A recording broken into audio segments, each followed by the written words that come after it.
ನಮಸ್ಕಾರ ಸ್ನೇಹಿತರೆ, welcome back to my channel. Gruhalakshmi ಯೋಜನೆ ಬಾಕಿ ಕಂತು ಬಿಡುಗಡೆ ಬಗ್ಗೆ ಇಲ್ಲಿದೆ ಮುಖ್ಯವಾದ ಮಾಹಿತಿ. ಅದರ ಜೊತೆಯಲ್ಲಿ ಈಗ ಏನಾಯ್ತು ಸರ್, ಪರಿಷ್ಕರಣೆ ಏನಾಯ್ತು, ಯಾವಾಗಿಂದ ಶುರು ಮಾಡ್ತಾರೆ, ಹಣ ಯಾಕೆ ಬಿಡುಗಡೆ ಮಾಡ್ತಿಲ್ಲ, 31ನೇ ಕಂತು ಈಗ ಆಲ್ರೆಡಿ ಮಹಿಳಾ ಮತ್ತು ಮಕ್ಕಳ ಅಭಿವೃದ್ಧಿ ಇಲಾಖೆಗೆ ಬಂದರೂ ಸಹ ಹಣ ಯಾಕೆ ಬಿಡುಗಡೆ ಆಗ್ತಿಲ್ಲ, ಎಲ್ಲ ವಿಚಾರಗಳ ಬಗ್ಗೆ ಕಂಪ್ಲೀಟ್ ಡೀಟೇಲ್. ಮತ್ತೆ ಪೆನ್ಷನ್ ಯೋಜನೆಗೆ ಸಂಬಂಧಪಟ್ಟ ಹಾಗೆ ಸಾಕಷ್ಟು ಜನರ ಪೆನ್ಷನ್ ರಿಜೆಕ್ಟ್ ಆಗಿರುವ ಕಾರಣದಿಂದ ಹಣ ನಿಮಗೆ ಬರ್ತಾ ಇಲ್ಲ. ಈಗ 3-4 ತಿಂಗಳು ಪೆನ್ಷನ್ ಬಂದಿಲ್ಲ, ಬಿಡುಗಡೆ ಒಂದ್ ಕಡೆ ಲೇಟ್ ಆಗಿ ಆಗಿತ್ತು ಸಹ, ಮತ್ತೆ ಪರಿಷ್ಕರಣೆ ಕೂಡ ಪೆನ್ಷನ್ ಯೋಜನೆಯಲ್ಲಿ ಆಗ್ತಾ ಇರೋದ್ರಿಂದ ಈಗ ಹಣ ಬಿಡುಗಡೆ ಲೇಟ್ ಆಗ್ತಾ ಇದೆ.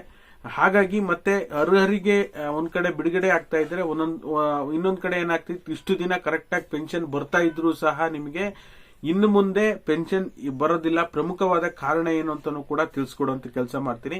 ದಯವಿಟ್ಟು ಯಾರೆಲ್ಲ ವಿಡಿಯೋ ನೋಡ್ತಾ ಇದ್ದೀರಾ ಪೂರ್ತಿ ವಿಡಿಯೋನ ವೀಕ್ಷಣೆ ಮಾಡಿ. ನೀವೇನಾದ್ರೂ ಹೊಸದಾಗಿ ನಮ್ಮ ಚಾನಲ್ ನೋಡ್ತೀರಾ ಸಬ್ಸ್ಕ್ರೈಬ್ ಮಾಡ್ಕೊಳ್ಳಿ. ಹಾಗೆ ಎಲ್ಲರೂ ವಿಡಿಯೋಕ್ಕೊಂದು ಲೈಕ್ ಕೊಡುವ ಮೂಲಕ ಸಪೋರ್ಟ್ ಮಾಡಿ.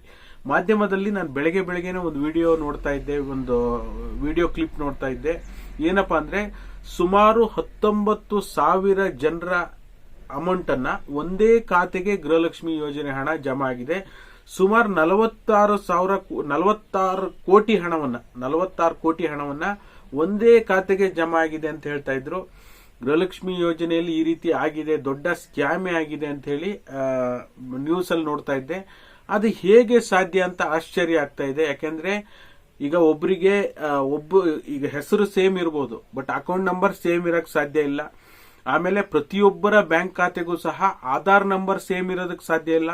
ಆಧಾರ್ ಸೀಡಿಂಗ್ ಕಡ್ಡಾಯವಾಗಿ ಆಗಿರಬೇಕು. ನೇರವಾಗಿ ಬ್ಯಾಂಕ್ ಖಾತೆಗೆ ಟ್ರಾನ್ಸ್ಫರ್ ಮಾಡೋದಲ್ಲ, ಡಿಬಿಟಿ ಮುಖಾಂತರ ಯಾವ ಖಾತೆಗೆ ಆಧಾರ್ ಸೀಡಿಂಗ್ ಇರುತ್ತೋ ಆ ಖಾತೆಗೆ ಗೃಹಲಕ್ಷ್ಮಿ ಹಣ ಹಾಕ್ತಾರೆ.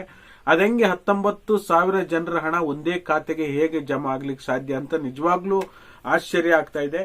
ಈಗ ಗೃಹಲಕ್ಷ್ಮಿ ಯೋಜನೆಗೆ ಸಂಬಂಧಪಟ್ಟಾಗ ಹೇಳಬೇಕು ಅಂದ್ರೆ, ಈಗ ಲಾಸ್ಟ್ ಇಯರ್ ಫೆಬ್ರವರಿ ಮಾರ್ಚ್ ಬಗ್ಗೆ ಸರ್ಕಾರ ಯಾವುದೇ ರೀತಿ ಮಾಹಿತಿಯನ್ನ ಕೊಡ್ತಾ ಇಲ್ಲ.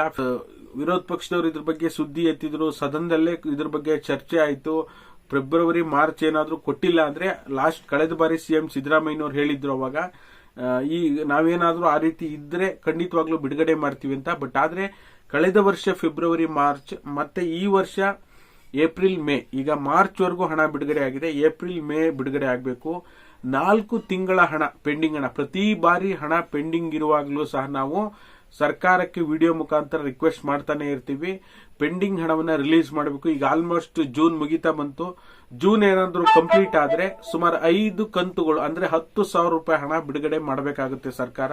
ಈ ಮಧ್ಯಂತರವಾಗಿ ಪರಿಷ್ಕರಣೆಯನ್ನ ಒಂದು ತಂದಿಟ್ಕೊಂಡಿದೆ.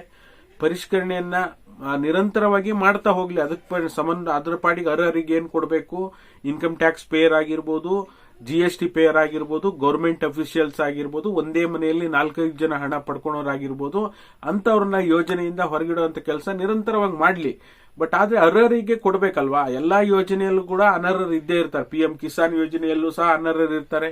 ಪರಿಷ್ಕರಣೆ ನಡೀತಾ ಇರುತ್ತೆ, ಅರ್ಹರಿಗೆ ಜಮಾ ಆಗ್ತಾನೆ ಇರುತ್ತೆ. ಓಕೆನಾ, ಅದೇ ರೀತಿಯಾಗಿ ಹಣ ಜಮಾ ಆಗ್ತಾ ಇರುತ್ತೆ. ಬಟ್ ಆದ್ರೆ ಈ ಯೋಜನೆಯಲ್ಲಿ ಆ ಪರಿಷ್ಕರಣೆಯ ನೆಪದಲ್ಲಿ ಯಾಕೆ ಹಣ ಜಮಾ ಆಗೋದು ಡಿಲೇ ಆಗ್ತಾ ಇದೆ ಅನ್ನೋದು ನಿಮ್ಮ ಪರವಾಗಿ ನಮ್ಮ ಪ್ರಶ್ನೆ ಆಗಿದೆ.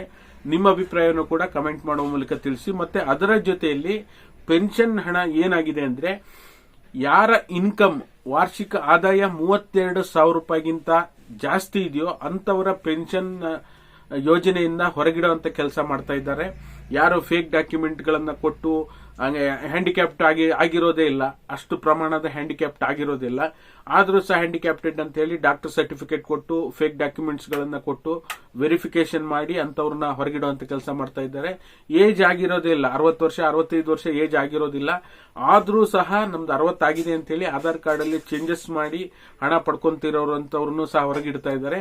ವಾರ್ಷಿಕ ಆದಾಯ 32,000 ರೂಪಾಯಿಗಿಂತ ಜಾಸ್ತಿ ಇದೆ ಅಂತ ಹೇಳಿ ಸಹ ಅಂತಹ ಒಂದು ಅರ್ಜಿಗಳನ್ನು ಸಹ ರಿಜೆಕ್ಟ್ ಮಾಡ್ತಾ ಇದ್ದಾರೆ. ಆ ಕಾರಣಕ್ಕಾಗಿ ನಿಮ್ಗೆ ನಿಮ್ ಪೆನ್ಷನ್ ಬರ್ತಿಲ್ಲ. ನೀವು ಅರ್ಹತೆ ಇದ್ದು ನಿಮ್ಮ ವಾರ್ಷಿಕ ಆದಾಯ 32,000 ರೂಪಾಯಿಗಿಂತ ಕಡಿಮೆ ಮಾಡಿಸಿದೀರಾ, ಆದ್ರೂ ನಿಮಗೆ ಬರ್ತಾ ಇಲ್ಲ ಅಂದ್ರೆ ನಿಮ್ಮ ಹತ್ತಿರದ ವಿಲೇಜ್ ಅಕೌಂಟೆಂಟ್ ಅನ್ನ ಭೇಟಿ ಮಾಡಿ ಇನ್ಕಮ್ ಸರ್ಟಿಫಿಕೇಟ್ ಅನ್ನ ಸಬ್ಮಿಟ್ ಮಾಡಿಬಿಟ್ಟು ಅವ್ರನ್ನ ಕಾಂಟ್ಯಾಕ್ಟ್ ಮಾಡಿದ್ರೆ ನಿಮ್ಗೆ ಏನ್ ಸೊಲ್ಯೂಷನ್ ಸಿಗುತ್ತೆ. ಓಕೆನಾ, ಹಾಗಾಗಿ ಇಲ್ಲ ಅಂದ್ರೆ ನಿಮ್ಮ ತಾಲೂಕಿನ ತಾಲೂಕ್ ತಹಶೀಲ್ದಾರ್ ಆಫೀಸ್ನ ಪಿಂಚಣಿ ವಿಭಾಗಕ್ಕೆ ಹೋಗಿ ಯಾವ ಪ್ರಾಬ್ಲಮ್ ಇಂದ ಹಣ ಬರ್ತಿಲ್ಲ ಅಂತ ನೀವು ತಿಳ್ಕೊಂಡು ಸಾರ್ಟ್ ಔಟ್ ಮಾಡ್ಕೋಬೇಕಾಗುತ್ತೆ. ಓಕೆನಾ, ಹಾಗಾಗಿ ನಾನು ಕೂಡ ಸರ್ಕಾರಕ್ಕೆ ಈ ವಿಡಿಯೋ ಮುಖಾಂತರ ಮನವಿ ಮಾಡ್ತಾ ಇದ್ದೇನೆ.